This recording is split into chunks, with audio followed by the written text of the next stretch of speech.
Hey, what's up, everybody? This is Charles Sabanson, and welcome you guys to another episode of the DREAMERSPRO show, where we cover everything from sports, hot topics, classic debates, and entertainment. And we give you guys a fresh perspective on things and how we see them.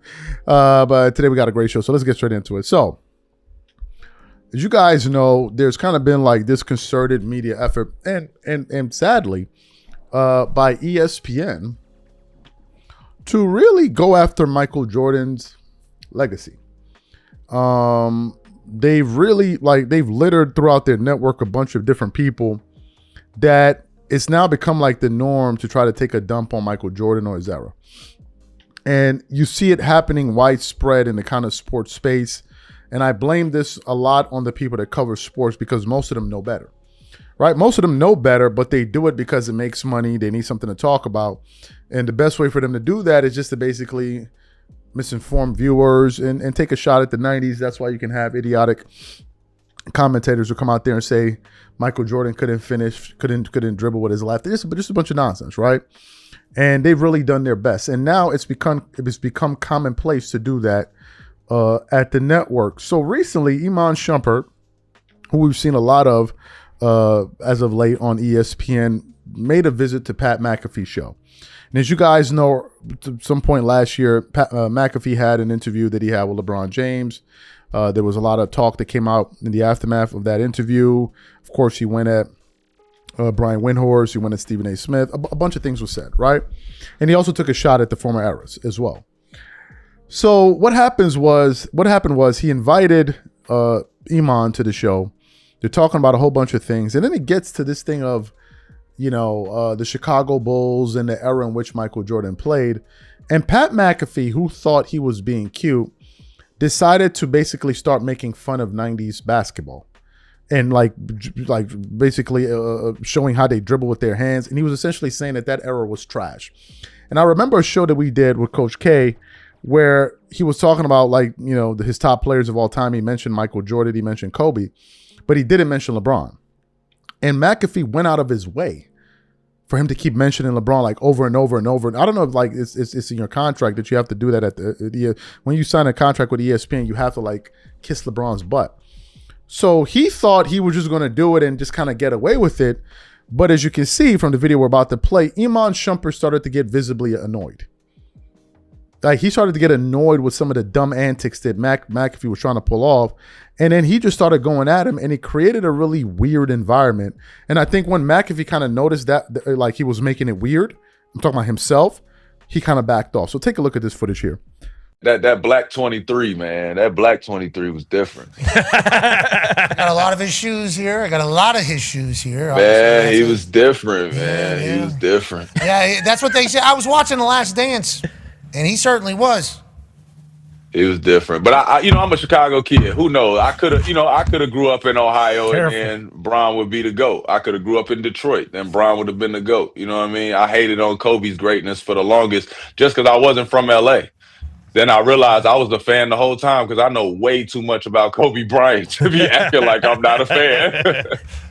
I do like how sports creates that, though. Oh, yeah. I mean, that's a real thing that happens in sports that doesn't happen anywhere else. Mm-hmm. So I appreciate our sports world more and more every day. Last Dance, though, Iman, I think I could play in the NBA whenever Jordan was playing. I want to let you know that I think I could play in that NBA. You give me 6 months, I think I could potentially get the handles to get into that NBA. We're only watching. I don't know, man. Iman, they were dribbling. This was the best teams, right? All those things were all playoff runs. So those were the teams that were in the playoffs. So I'm assuming. You think that's how we beat Gary Payton?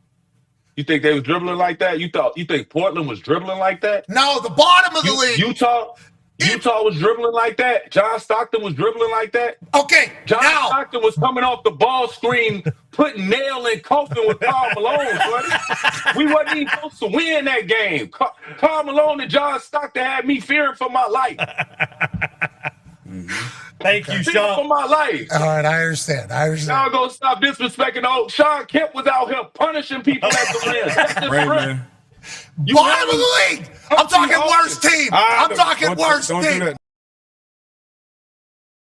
Iman, they were dribbling. This was the best teams, right? All those things were all playoff runs. So those were the teams that were in the playoffs. Don't do that. Don't do that. Tanking teams in this league right now. now. got It's 18 taking teams in this league right now. They trying to get college players. They betting on 8th graders. They're going to get 8th graders right now. They thinking about the freshmen in high school saying, when is he going to be available? They trading for that. That's what I'm saying. That's in the league every year. We had to beat shit. Like, we not going to act like the Bulls. Why we always acting like the Bulls, they had to do what they had to do?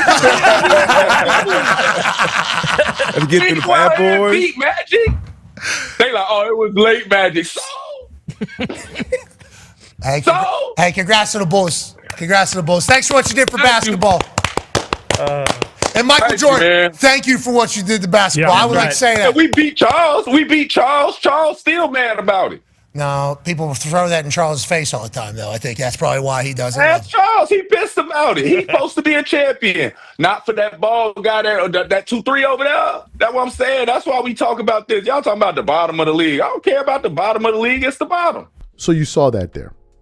Iman wasn't going for it. And if you ask me, I think Iman Shumpert didn't even go hard enough. I thought he took it light on him. Like, he didn't really go hard enough. But more than anything, what that clip showed me was that Pat McAfee doesn't have an idea what he's talking about when he talks about basketball.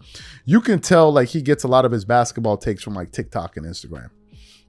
Because only people who get their basketball knowledge from TikTok and Instagram make these kind of points. Really. And they're people that actually believe like they're saying something. Totally uninformed. They don't know what the hell they're talking about. But they really feel like, man, like, it's not even funny at this point.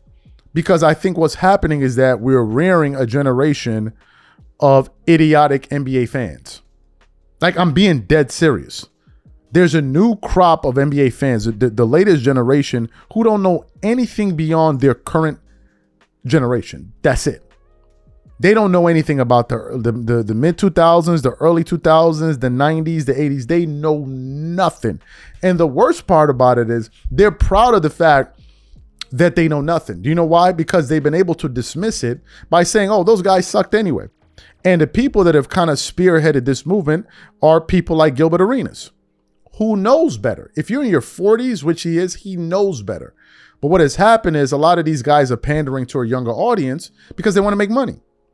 So it's easier to take a crap on that generation than actually tell the truth. Because if you tell the truth, the younger audience may not like that.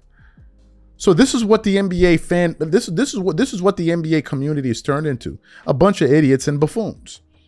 And McAfee thought he was being funny, but in that moment, he didn't realize he was talking to a basketball player that wasn't in the mood to play that dumbass ESPN game. And he basically checked him for it. And things got weird. McAfee had no idea what he was talking about. He's amongst the group of people that think players from the 90s were bad. He believes that. Like, he really, really believes that. And if that's the case, McAfee, Kobe Bryant, why did he learn so much from players before him then? Why did he spend so much time studying players before? If they were trash, why even bother? If they were trash, why even bother? They're trash. Explain that to me. Kobe, who studied the greats, the Oscar Robinsons, the Jerry Wests, the George Gervins, the Michael Jordans, all of these guys that came before him, the Gary Paytons and all of that. If they were trash, why did he bother doing it? Because Kobe didn't know what he was doing, right? Kobe picked something from all of these players throughout the past, and then he added it to his game. How do I know? Because I saw the breakdown of some footage that he did with Rachel Nichols. He already said this. This is what happens when you have dumb, prominent people talking basketball. If you go and look at videos when they ask Kobe Bryant of his favorite players, he always mentions players from the past. If you ask dumbass NBA players today to talk about it, they give you dumb answers. And then what ends up happening is that younger fans who are very impressionable, who don't know any better, all they see is that, oh, he played in the NBA. They think what he's saying is true. So when you follow dumb people, you become dumb. It's how it works. And that's what's happening. The dumbest guys have microphones. So the overall IQ level of fans has plummeted as a result of this. And now it's become commonplace where you can have people like Pat McAfee taking a shot at an entire generation, a punter, a football punter, is talking about 90s and 80s basketball like that. A punter. This is where we are.